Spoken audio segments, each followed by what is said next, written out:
non-citizens pouring into America. They're being handed voter registration forms throughout the USA. This is also from Valuetainment, Patrick Bet-David's outfit. He said a new report from the New York Post claims that non-citizens are receiving voter registration forms when they fill out their government paperwork in every single state in the US, besides Arizona, which passed a law to ban this practice.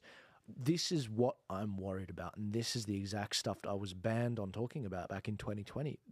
They're clearly skewing this. They're clearly skewing this in a way to go against Trump, so that a lot of these immigrants, they're grateful to the Democrats for opening the gates, but they also know to actually vote Trump out and vote the election out. But what do you guys think about all this? This is where Elon, I think, is getting at too, because this is where a lot of countries out there, you've got to put a thumbprint or a fingerprint, and you need to verify who your ID. Well, we do it here too. You show your ID, and they mark you off the roll, and this and that. That's a little bit harder.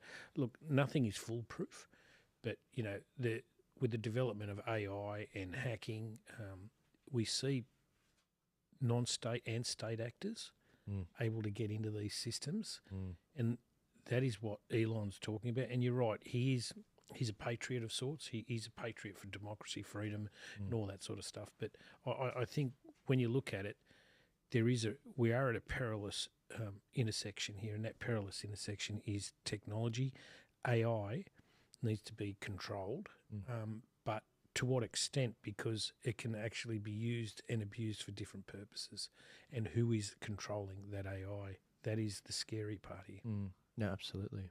That is true. I think it's interesting to note that they've got the Dominion machines in the States, right? Something we don't have. And yet, when it came to something like the vaccine passport, it was all paper-driven. There was no digital anything. So if they didn't have a system for that, why do we need the Dominion machines? Yeah.